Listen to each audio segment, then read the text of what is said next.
పురాణాలకు సంబంధించి రూపం, స్వరూపం, ఆకారం గురించి ఇంతసేపు మీరు వర్ణించారు.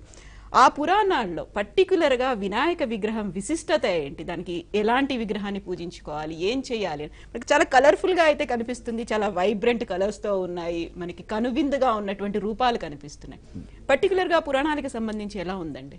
వాస్తవానికి ధర్మశాస్త్రంలో ఎక్కడా ఈ రకమైన దాంతో చేయమని లేదు. ధర్మశాస్త్రంలో మట్టితోటి చేయమని ఉంది, లేదు లోహాలలో రాగి, ఇత్తడి, బంగారము, వెండి ఈ ధాతువులతోటి చేయొచ్చు అని ఉంది, లేదు గోమయంతో చేయొచ్చు, లేదు పసుపుతోటి చేయొచ్చు తప్ప ఇతరమైనటువంటి వాడకూడదని నిషేధ వాక్యాలు కూడా ఉన్నాయి. ఒకటి. రెండు, ఇది ప్రకృతికి సంబంధించింది. ఎప్పుడు సనాతనంగా మన పండగలన్నీ కూడా ప్రకృతితోటి మమేకం చేసుకుంటూ వస్తున్నాం. ఎప్పుడైతే ఈ సైన్స్ డెవలప్ అయ్యి మనకందరికీ కూడా కళ్ళకి ప్రాధాన్యత, చెవులకి ప్రాధాన్యత. ఇప్పుడు ఇవాళ రేపు మనం థియేటర్స్కి వెళ్ళి కూర్చుంటే చెవులు పగిలిపోయేటటువంటి చప్పుళ్ళు, కానీ అది పెరిగి అదే ప్రధానము అన్నట్టుగా వెళ్ళిపోయి జీవించటం. కళ్ళతోటి అన్ని మోసాలు కళ్ళతోటే జరుగుతున్నాయి. ఇప్పుడు అరటిపండ్లు ఉంటాయి, ఆ అరటిపండు పండదు, ఏదో వేసి పైన పసుపచ్చ రంగు చూపించి అమ్మేస్తారు. సో కంటితోటి మనం మోసపోవటం అని ఇక్కడ ఇవి మాత్రము సనాతనంగా వైదిక ధర్మంలో ఎక్కడ చెప్పబడలే. ఇప్పుడు ఖైరతాబాద్ వినాయకుడు చాలా ఎత్తుగా ఉన్నాడు. ఆ వినాయకుడికి ఎప్పుడు బ్రాహ్మడు పూజ చేయడు. మీకు తెలుసో తెలీదో, పూజ చేసేటటువంటి విఘ్నేశ్వరుడు మట్టితోటి ఉండే చిన్న కింద ఉండే వినాయకుడే. ఇదంతా కూడా కేవలం పటాటోపం. కాబట్టి అంత పెద్దది కూడా చేయొచ్చు. అది మట్టితోటి చక్కగా ఉండేట్టుగా ఈ ప్లాస్టర్ ఆఫ్ ప్యారిస్, ఈ రంగులు, ఈ టైప్ ఆఫ్ కలర్స్ కాకుండా న్యాచురల్ కలర్స్ తోటి అలా వచ్చే సంవత్సరానికైనా చక్కగా, ఎందుకంటే నీళ్ళు అనేటటువంటివి ప్రాణాధారం, అవి మనం కాపాడుకోవాలి. అవి కాపాడడం కోసమే వినాయక చవితి పండగ వచ్చింది అసలు. కాబట్టి దానికి తగ్గటువంటి మూర్తులని ఇప్పటికే నిజంగా నాకు తెలిసే సంతోషం ఏమిటంటే టీవీ ఛానల్స్ యొక్క ప్రచారం వల్ల ఏ ఇళ్లల్లోనూ దాదాపు ఇతరమైన వాటికంటే కూడా మట్టి చాలా పెరిగిపోయింది. మనం వేదికల దగ్గరికి వెళ్ళినా కూడా మట్టి విగ్రహాలే ఎక్కువగా ఉన్నాయి. కాబట్టి అక్కడికి నిజంగా మాధ్యమాలన్నిటినీ కూడా, ఈ మాధ్యమం అందరినీ కూడా నిజంగా అప్రిషియేట్ చేయాలి. ఒక సమిష్టి కృషితోటి జనాల్లోకి తెచ్చాలి. ఈ పెద్ద విగ్రహాలని కూడా మెల్లిగా మట్టిలోకి కనుక మార్చగలిగితే, మనము ఏదైతే మన పూర్వీకులు వినాయక చవితి అనే దాన్ని దేనికి పెట్టారో, ఈ ప్రకృతికి నీళ్ళకి పెట్టారో, అది ఖచ్చితంగా మనం సాధించిన వాళ్ళం అవుతాము. కాబట్టి ఈ రూపము, రంగులు వీటితోటి కాదు, ఆ లోపల ఉండేటటువంటి మనలో ఉండే భక్తి, బయట వాడుతున్నటువంటి పదార్థం, దీనికి చాలా సంబంధం ఉంది. అందుకనే మనం ఎట్టి పరిస్థితుల్లోనూ సనాతన వైదిక ధర్మం చెప్పినటువంటి ద్రవ్యాలతోటి విఘ్నేశ్వరుని చేసుకుంటే ఉత్తమం. దాన్ని నిమజ్జనం చేస్తే పరమశ్రేష్టం. మట్టితో తయారు చేసినటువంటి విగ్రహం 11 రోజుల పాటు పూజలు అందుకుంది. ఆ తర్వాత గంగమ్మ ఒడికి చేరుతోంది. ఎందుకని నిమజ్జనం మనం గంగమ్మ ఒడిలో చేయాలి, ఆ గంగా నదిలో లేకపోతే ఒక జలాశయంలో చేయాలి అనేది ఎందుకని ఉందలా? ఇప్పుడు ఇది వర్ష ఋతువు. వర్షాకాలంలో మనకి చక్కగా వర్షం అలా ప్రవహిస్తూ కొత్త నీరు వస్తుంది. ఈ కొత్త నీరు రావడానికి పూడికలు ఉన్నాయనుకోండి, పూడికలు ఉంటే నీరు ప్రవహించదు. కాబట్టి ఆ బంకని అందులోంచి తీసేస్తారన్నమాట. ఆ బంకని తీసి ప్రకృతి రూపంలో వినాయకుడిని తయారు చేసి, మొత్తము సంవత్సరంలో ఆకులలో బాగా ఎక్కువ మెడికేషన్ క్వాలిటీ ఉండే రసయుక్తమైనటువంటి ఆకులు ఈ కాలంలోనే దొరుకుతాయి, మీకు ఈ భాద్రపద మాసంలోనే దొరుకుతాయి. కాబట్టి దాంట్లో మెడిసినల్ క్వాలిటీస్ ఎక్కువగా ఉంటాయి, ఆ ఆరోగ్యానికి సంబంధించినటువంటివి. ఆ మొత్తం ప్రకృతిలో ఉండే ముఖ్యమైనటువంటి ఆ చెట్లను తీసుకొని వచ్చి స్వామివారికి పూజ చేసి, ఇప్పుడు ఏం చేస్తున్నాం, ఈ తీసుకొచ్చినటువంటి ఔషధులు పెడుతున్నాము, అక్కడి నుంచి మట్టి పూడిక తీసాము. ఇప్పుడు మనకి ఇసుక మాఫియా వచ్చేసి ఒకసారి నదుల్లో నుంచి ఇసుక తీస్తే మళ్ళీ వెళ్ళిపోయినట్టు, తిరిగి రాదు. కానీ మన పూర్వీకులు అలా కాదు, ఏది ఎక్కడి నుంచి తీసామో మళ్ళీ అక్కడే దాన్ని భద్రపరచాలి, అది అక్కడే ఉండాలి, అది ఇంకా శక్తివంతంగా ఉండాలి అని చెప్పి ఈ మట్టిని ఈ ఔషధులతో సహా తీసుకొని వెళ్ళి, అన్ని న్యాచురల్ ప్రోడక్ట్సే ఇప్పుడు వస్తున్నాయి అన్యాచురల్గా. అసలు ఇవాళ వాడుతున్నటువంటి బయట మనం కొనుక్కొని పత్రి అని తీసుకునే దాంట్లో 21 రకాల్లో 2, 3 మనకి బయట తేలిగ్గా దొరికేవి తప్ప మిగతావేవి ఉండట్లేదు. కాబట్టి మంచిగా పిల్లల్ని తీసుకొని వెళ్ళటం, నాన్న ఇది దానిమ్మ చెట్టు, ఇదిగో ఇది చూసావా మారేడు, ఇదిగో ఇది జిల్లేడు, ఇది దత్తూర, ఇది తంగేడు అని ఒక్కొక్కటి చూపిస్తూ వాళ్ళకి కూడా ప్రకృతిని నేర్పిస్తూ మనకి ఎప్పుడైనా రోగం వచ్చినప్పుడు ఫలానా వాళ్ళ ఇంట్లో ఫలానా చెట్టు ఉంది అని వాడికి గుర్తొచ్చేటటువంటి స్థాయిలో పెడితే చిన్న వయసులోనే చెట్లని వాడు గుర్తిస్తాడు, ఎన్విరాన్మెంట్ని అర్థం చేసుకుంటాడు, దాన్ని పూజించడం నేర్చుకుంటాడు, దాని ద్వారా భగవంతుడిని పూజించాలనే సత్యం తెలుసుకుంటాడు. ఇది మొత్తము తీసుకొని వెళ్ళి నీళ్ళల్లో మళ్ళీ కలపటం వల్ల ఎక్కడి నుంచి అయితే ఆ గణపతి తత్వం, గణపతి అంటే మన చేతిలో మనం తయారు చేసిన వినాయకుడు గణపతి కాదు, ఈ మొత్తము పృథివీ మొత్తానికి మహత్తత్వం, సస్య అధిపతి అంటే దాంట్లో సమగ్రమైనటువంటి శక్తులు మొత్తము ఈ చెట్లు పంటలు అన్ని రావడానికి కారణం ఆయన. అందుకనే మనం లడ్డూ కొని ఆ లడ్డూని మళ్ళీ పొలాల్లో చల్లేటటువంటి కారణం సస్యాధిపతి కాబట్టి ఈ వినాయకుడు అంటే నా చేతిలో ఉన్నటువంటి మట్టి వినాయకుడు కాదు, అంత మట్టికి సంకేతంగా ఇంత మట్టిని నేను పెట్టుకొని పూజ చేసుకుంటున్నాను అని లం పృథ్వీతత్వాత్మనే అంటారు. ఆ పృథివీ తత్వాల మొత్తానికి లంబీజము అనేటటువంటిది గణపతి యొక్క అధిష్టాన దేవత. కాబట్టి ఆ గణపతిని తీసుకొని వెళ్ళి మళ్ళీ నీళ్ళల్లో కలిపితే నీళ్ళల్లో శక్తి వస్తుంది.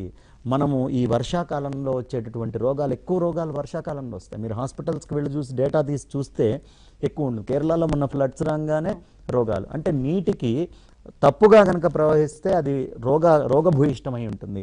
రోగాల నుంచి బయటపడేయాలంటే ఈ ఔషధులను అందులో కలపాలి అనే సైన్స్ అందులో ఉంది. కాబట్టి మనం పూజని ఎప్పుడూ కూడా అలాంటి ద్రవ్యాలే వాడాలి. ఇంకొక విషయం ఏమిటి అంటే, ఎందుకు మనం 9 రోజులు 11 రోజులు పూజ చేసి మళ్ళీ నీళ్ళల్లో కలపడం ఏంటి, గంగలో ఎందుకు కలుపుతున్నాం అంటే, ఆకాశాద్ వాయు వాయోరగ్ని అగ్నేరాప అద్భ్యః పృథివీ పృథివ్యా ఓషధయ ఓషధీభ్యోన్నం అన్నాత్ పురుష. పరమాత్మ నుంచి ఆకాశం స్పేస్ వచ్చింది, స్పేస్లో కదలికి వచ్చి వాయువు వచ్చింది. వాయువు ఉంటేనే మంట ఉంటుంది, వాయువు లేకపోతే మంట ఆరిపోతుంది, మంట వస్తుంది. మంట నుంచి జలం వస్తుంది. ఎందుకు, సూర్యుడు కిరణాలతోటి లాగి కిందకి పంపిస్తేనే ఈ జలాలన్నీ కూడా. కాబట్టి ఆ అగ్ని లేకపోతే జలం లేదు, ఈ జలము లేకపోతే పృథివీ లేదు, జలం నుంచి పృథివీ వస్తుంది, పృథివీలోంచే చెట్లు వస్తాయి. భూమే లేకపోతే చెట్లు ఎక్కడి నుంచి వస్తాయి, రావు. ఈ చెట్లల్లోంచి ఔషధులు వస్తాయి, ఔషధుల్లోంచి అన్నం వస్తుంది. అన్నము మా నాన్నగారు తినటం వల్ల ఆయనలోకి వెళ్ళాను నేను, అంతకుముందు అన్నంలో ఉన్నాను, ఇవన్నిట్లో ఉన్నాను నేను. అక్కడి నుంచి తల్లి గర్భంలోకి వెళ్ళి నేను అన్నాత్ పురుషుడిగా బయటికి వచ్చాను, లేదు స్త్రీగా, జీవుడిగా, ఒక శరీరంగా, అది ఏదైనా సరే, జంతువులు కావచ్చు, ఏదైనా కావచ్చు, బయటికి వచ్చాం. మళ్ళీ పురుషుడిగా లేదు జీవుడిగా నేను ఔషధులన్నీ తెచ్చుకొని, మట్టిని తెచ్చుకొని, ఈ వృక్షాలు మట్టిని మొత్తాన్ని కలిపి, దీన్ని మొత్తాన్ని మట్టిని జలంలో కలిపి, ఆ జలం మట్టి కలిస్తే ఒక అగ్ని బయటకు వస్తుంది. ఆ అగ్ని నుంచి ఔషధీ తత్వం మళ్ళీ ప్రకృతిలోకి వెళ్తుంది వాయువు రూపంలో. ఆ వాయువు నుంచి అది ఆకాశము స్పేస్ అంతా తిరగడం మొదలు పెడుతుంది. స్పేస్ నుంచి పరమాత్మ అంటే ఎక్కడి నుంచి వచ్చావో నువ్వు అక్కడికే వెళ్ళాలి అనే సంకేతము ఈ గణపతి మనకి నవరాత్రుల్లో చూపిస్తున్నాడు. కాబట్టి గణపతి తత్వం అంతా కూడా ప్రకృతితోటి ఇమిడిచి ఉండేటటువంటి తత్వం. కాబట్టి ప్రకృతిని ఆరాధించటమే గణపతిని ఆరాధించటము. ఆయన కింద మొత్తము ప్రకృతి, పైన మొత్తం పరమాత్మ. కాబట్టి ప్రకృతి పరమాత్మల్ని పూజించాలి అనే ఉద్దేశం ఉన్నవాడు గణపతిని చేస్తాడు. ఇవి అన్నీ కూడా భౌతికంగా మనకు కొత్తగా లోపలికి వచ్చినవే తప్ప మొదటి నుంచి ఉన్నవి కాదు.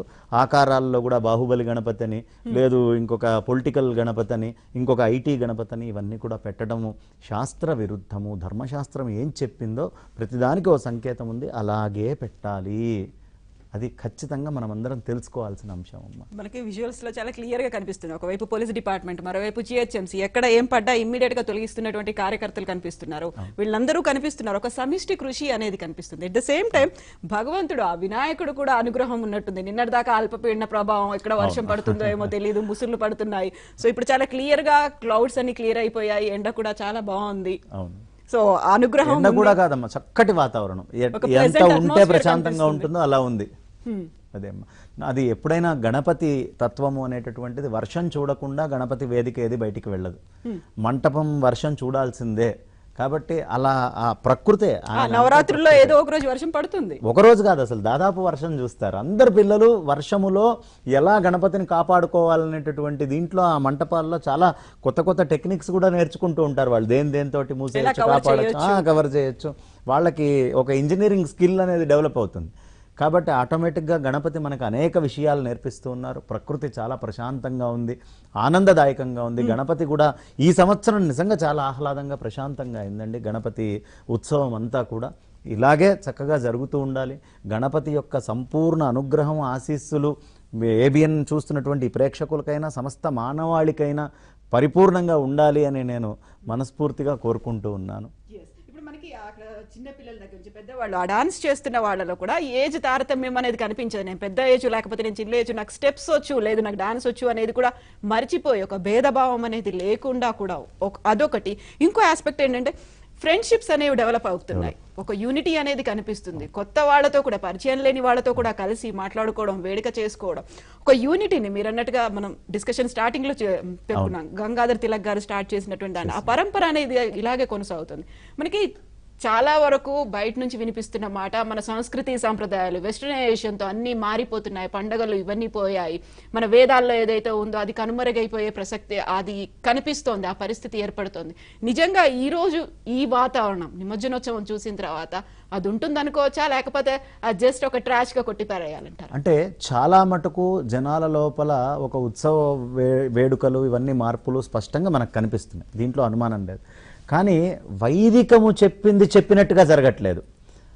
మన పోకడలు మన ఆలోచనలని ఎక్కువ కలిపేస్తున్నాం తీసుకొని. కాబట్టి వైదికము చెప్పింది చెప్పినట్టు ఆచరిస్తూ ఇవి చెయ్యాలి. ఆ కోలాటాలు ఆ నృత్యాలు అన్నీ చూస్తే ప్రతి వాళ్ళ హృదయంలో ఆ భగవత్ తత్వము భగవంతుడు అనే ఆయన పూర్తిగా అలా బస చేసుకొని కూర్చున్నాడు, దాంట్లో అనుమానం లేదు. జనాలందరూ కూడా ఎంతో ఆహ్లాదంగా ఆనందంగా సంతృప్తిగా ఈ కార్యక్రమాన్ని చేసుకుంటూ ఉన్నారు. భక్తి తత్వం ఎప్పుడూ పోదమ్మా.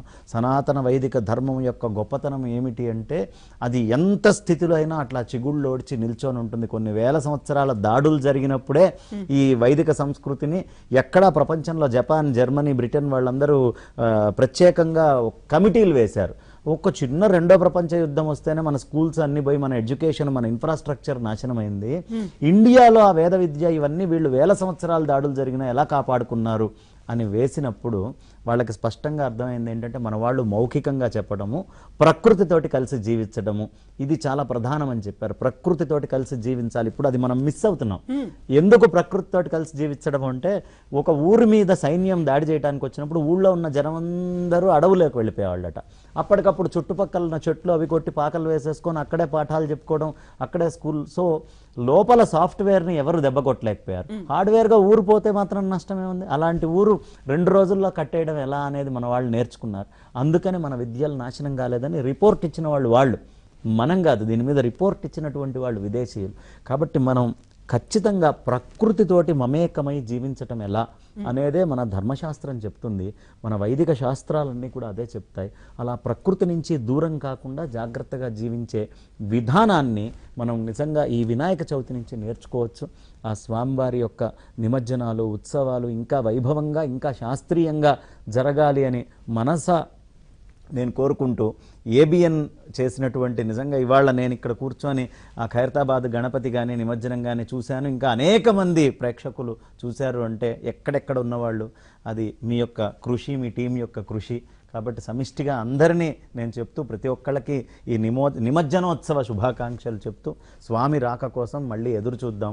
మన హృదయాల లోపల స్వామిని పెట్టుకొని మూర్తిని బయటికి పంపించాం. మళ్ళీ మన హృదయంలో ఉన్న మూర్తి వచ్చే వినాయక చవితికి బయటికి రావాలి అని కోరుకుంటూ ధన్యవాదాలు బంగారయ్య శర్మ గారు.